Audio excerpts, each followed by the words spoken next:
لأن من الصعب أن تجد أذكى 10 أشياء في دراغون بول. يعني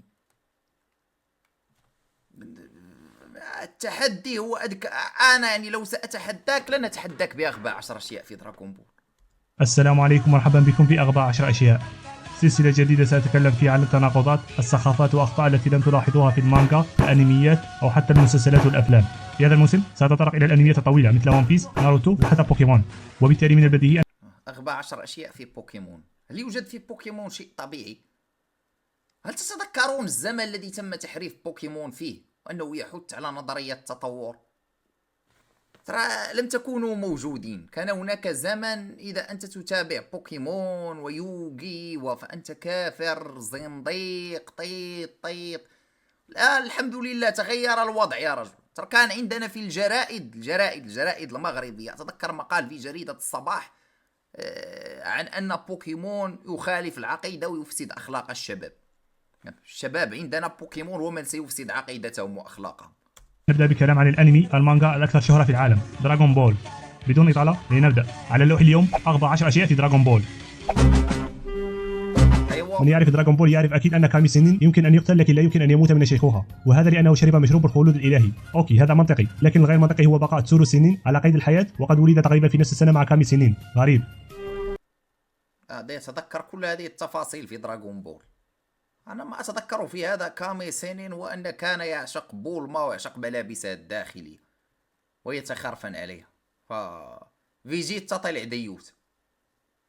فيجيتا طلع أكبر ديوت يا رجل. بولما في دراغون بول كل الشخصيات رأت ملابسها الداخلية. لا تكون مثل فيجيتا الهيبة وأمير السياجين.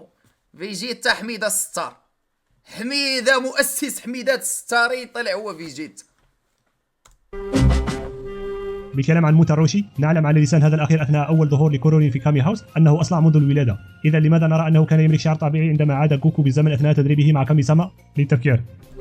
هذا يتذكر الشخصية هل كانت صلعاء أو عندها شعر.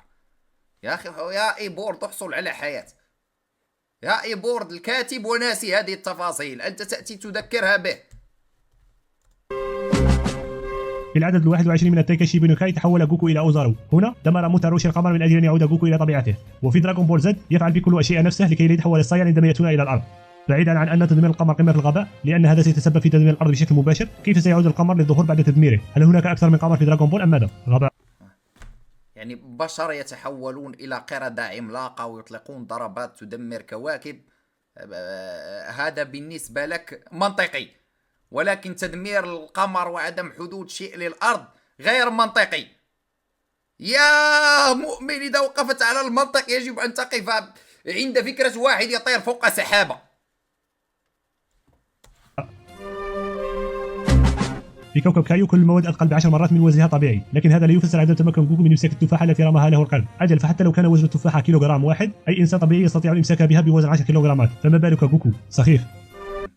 معادلات رياضية يحسب لك قانون نيوتن الأول. أول مرة أرى واحد يستعمل معك الفيزياء يحسب لك وزن التفاحة في أنمي. الله أكبر، الله أكبر، يا مستوى الاستقعاد. بالكلام عن تدريبات كايو، ماذا تعلم بيكولو يامشا وتنشين أن منه في أكثر من سنة؟ لا شيء. لم يتقنوا لا كايوكان ولا الجانكيداما، تقنيتان تعلمهما جوكو في أقل من 6 أشهر. غباء.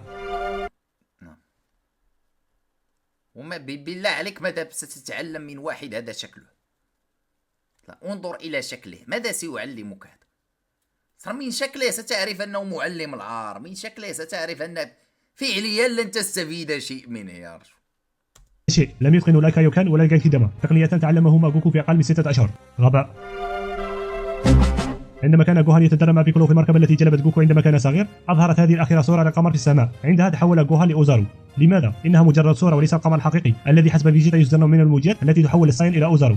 إذا كيف تحول جوهان؟ حلل وناقش. أحسن مهنة في دراغون بول هي صانع ملابس. من كثرة ما ملابس صياجين تتقطع تبقى تبيع معهم ملابس، والله تصير غني يا رجل. تصير تمتلك نصف الأرض. نعلم أنه للنمك لغة خاصة، لغة أمضت بما كثير من الوقت لتعلمها. إذا لماذا على كوكب ناميك الكل يتكلم نفس اللغة؟ الناميكيين يتكلمون عادي مع جيش فريزر وحتى مع جوكو وأصدقائه. ماذا يحدث؟ هل اليابانية هي اللغة الرسمية للفضاء أم ماذا؟ خصوصا وأن احسن عمل تكلم عن لغة الفضائيين هذه وكيفية التواصل هو بروجيكت هيل ماري. لم اقرأ الرواية، شاهدت الفيلم فقط. تخيلوا 20 دقيقة والفضائي مع البطل يحاولون صنع لغة مشتركة بينهم. ففعلا نقطة مهمة، كيف الصيانز يتحدثون لغة البشر أساسا. يعني بدل أن تقف على الناميكيين وفيجيتا والذي نزلوا من كوكب الصيان يعني. بونوغا رفض تحقيق أمية فريزر لأنه لا يتكلم لغة الناميك، وهذا رغم أنه يتقن لغته ولغة الأرضيين أيضا. سخيف.